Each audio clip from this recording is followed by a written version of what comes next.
Matapos ang pagkakapatay kay Osama Bin Laden, pagbabantay sa mga checkpoints sa Pilipinas, dinaigting dahil sa pangambang pagganti ng mga taga-suporta ng napatay na terrorist leader. Ang Employers Confederation of the Philippines o ECO, nagbabalang posibleng maraming kumpanya ang malugi at tuluyang magsara kapag itinuloy ang dagdag sahod. Manny Pacquiao at Sugar Shane Mosley, sino ang dehado at sino ang yamado sa laban nila sa Linggo. Mga prutas na patok tuwing summer, mabisang panlaban kontra heat stroke at dehydration. Sa Iraq, bomba pinasabog malapit sa isang police station, 3 sibilyan ang patay. At ilang Hollywood stars nag-tweet tungkol sa reaksyon nila sa pagkamatay ni Osama Bin Laden. Huwag mahuli, tutok na sa unang balita. Magandang umaga, narito na mga unang balita.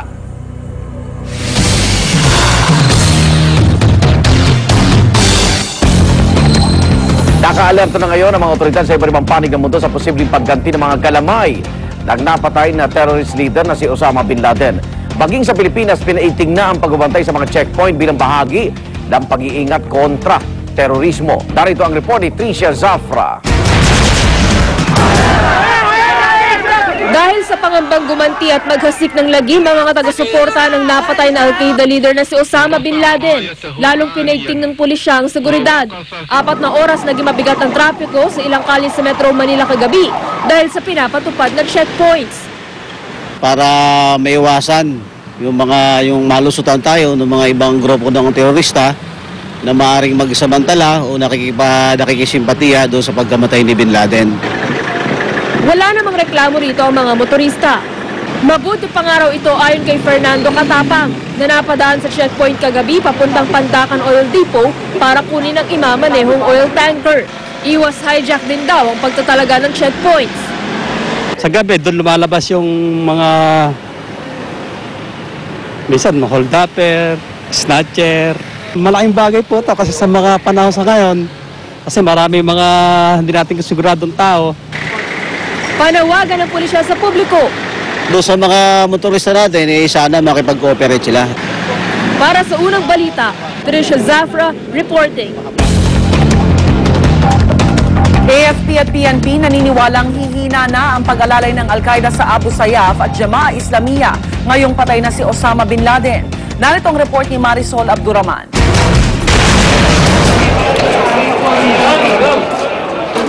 Sino ang makakalimot sa Rizal Day bombing noong December 2000 o sa madugong pagpapasabog ng isang bus sa Makati noong 2005 na binansagang Valentine's Day bombing? Ayon sa PNP, sa mga ganitong pag-atake raw ng Abu Sayyaf Group, masusulat pa natin ang galamay ng terror group na Al-Qaeda ni Osama Bin Laden sa Pilipinas. Malalim daw kasi ang ugnayan ng dalawang grupo na nagsimula ng pondohan umuno ng Al-Qaeda ang pagtatatag ng grupo. Sa tulong mismo ng bayon ni Bin Laden na si Muhammad Jamal Khalifa. Kaya naman sa pagkamatay ng kilabot nilang leader na si Osama Bin Laden, paniwala ng AFP at PNP, hihina ng pag-alali ng Al-Qaeda sa Abu Sayyaf gayon din ang grupong Jamaah Islamiyah. Maaring bumagal na rin o kumaunti ang mga activities insofar as terrorism is concerned. Wala silang pondo para gumalaw. So ngayon nawala na si Osama Bin Laden, nawala na sila ng inspirasyon na ipagpatuloy ang kanilang terrorist activity. Gayunman, hindi nila isinasantabi ang posibleng pagganti ng mga taga-suporta ni Osama tulad ng Abu Sayyaf na hindi naman daw malayong mangyari ayon sa isang counter-terrorism expert. Kung may mga nagbubunyi kasi, meron din daw nagluluksa. Pag nagkaroon ng retaliatory attack sa ibang bansa, lalo na sa Afghanistan, Pakistan borders, o kaya sa Yemen, o kaya sa Syria, pwedeng mangyari yan dito sa Pilipinas. Yung tinatawag na contagion effect, na mahahawa sila. Yung iba naman yung mga sympathy attack. Sa kabila ng banta ng retaliatory acts o sympathy attack matapos mapatay si Bin Laden, tiniyak ng AFP at PNP na walang dapat ikabahala ang publiko dahil nananatiling naka-alerto ang kanilang pwersa sa amang dako ng bansa. Ito rin ang siniguro ng palasyo. We have taken all relevant precautions and steps to ensure the security and safety of our people. Para sa unang balita, Marisol Abduraman, reporting. Kaugnay po ng pagpaigting ng pagbabantay sa mga checkpoint, makakasab natin si PNP Deputy Chief for Administration Police Deputy Director General Benjamin Bellarmino. General Bellarmino, good morning. Good morning, Ingat. Yung pag-anunsyo po sa pagkamatay ni Osama Bin Laden kahapon, paano magre-react dito ang ating mga otoridad, lalo na po dito sa sinasabing posibleng sympathy attacks daw ng Abu Sayyaf at Jamaah Islamiyah? Dati naman po ay meron na kaming programa tungkol dyan sa anti-terrorism. Medyo palalakasin lang namin yung aming intelligence dahil yung three-pronged approach namin dyan sa anti-terrorism na target hardening, intelligence saka police community relations ay medyo pahigtiin lang namin. Especially itong pagdating sa target hardening at saka intelligence build-up. Bago ba napatay itong si Bin Laden, kamusta ho ba itong dalawang grupong ito? Yung Abu Sayyaf at Jamaah Islamiyah? Ito naman, ang Abu Sayyaf lang ang konektado sa ating sa Jamaah Islamiyah na konektado naman sa Al-Qaeda. So ito yung medyo binabantayan namin. At wag lang sana mag-spill over dito sa Metro Manila na gaya ng mga nangyari ng mga nakaraan. Paano ba nila tinatrato itong si Bin Laden, General? Ang nakikita namin dyan ay baka nga magkaroon ng sympathy reaction.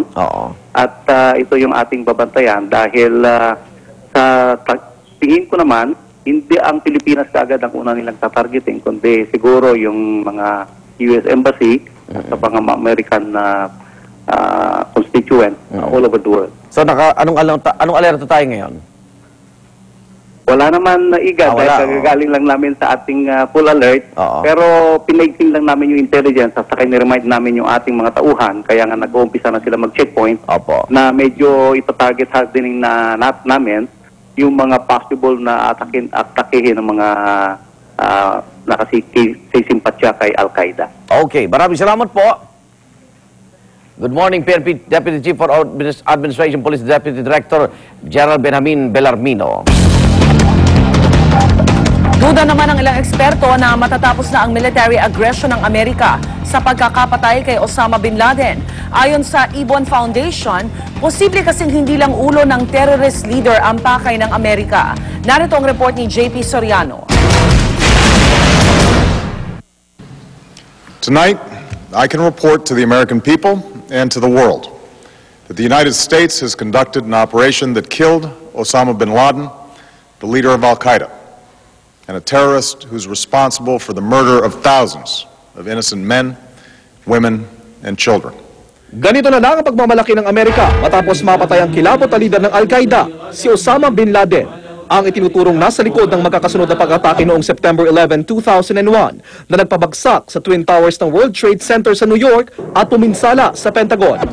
Napatay si Bin Laden sa operasyon ng mga sundalong Amerikano sa isang compound sa Abbottabad, Pakistan matapos ang halos isang dekada na pagtugis sa kanya na nauwi sa panggigiyera ng Amerika sa Afghanistan. At sa pagkakalibing kay Bin Laden sa dagat, malaking tanong ngayon kung huhupa na rin ang ayon sa ilang grupo yung military aggression ng Amerika. Dapat lang daw, ayon sa independent think tank at research group na Ibon Foundation. Pero posible raw na hindi pa rin matapos ang pananatili roon ng Amerika dahil paniwala ng grupo, hindi lang si Bin Laden o Al-Qaeda ang pakay nila, kundi ang lokasyon ng Afghanistan. US ay pumunta sa Afghanistan hindi para sa terorismo. Pumunta sila dyan para may presensya sila na pangsangga sa Russia at pangsangga sa China at para makontrol yung daluyan ng langis sa rehiyon na yan. Katunayan, bago naging magkaaway ayon sa Ibon Foundation, ang Taliban ang kaalyansa ng Amerika kontra Soviet Union na gusto noong kupkupin ang Afghanistan, isa sa mga dinadaluyan ng oil pipelines mula sa Caspian Sea. May presensya rin ng Amerika sa Iran-Iraq War noong 80s, sa Gulf War sa pagitan ng Iraq at Kuwait noong 90s, hanggang sa Iraq invasion noong 2003. Kahit nga nang mapabagsak ang Pangulo ng Iraq na si Saddam Hussein, hindi basta nilisa ng Amerika ang Iraq, bagay na posible raw gawin sa Afghanistan. Bagamat napatay ni si Osama Bin Laden, ang tingin namin ng gagawin ng US, una, sasabihin na threat pa rin ng Al-Qaeda, kakailangan nandun ng US. Pero paniwala ng international relations expert na si Professor Clarita Carlos, malabo raw na maghanap pa ang Amerika ng bagong pagkakastahan at pagkakalata ng mga sundalo dahil kapos na raw sila sa pondo. Ang nangyayari talaga all over the world nagdo-draw down siya kasi nga mahinang-mahina ang economy niya. Sobrang higpit ngayon ang sinturon nila dahil sobrang laki ng deficit nila. Naglabas ng US State Department ng travel alert sa lahat ng mga US citizens sa buong mundo bilang paghahanda sakaling gumanti umano ang mga kaalyado ni Bin Laden. Para sa unang balita, JP Soriano reporting. Pagkamatay ni Osama Bin Laden, ipinagbuni sa iba't ibang panig ng mundo.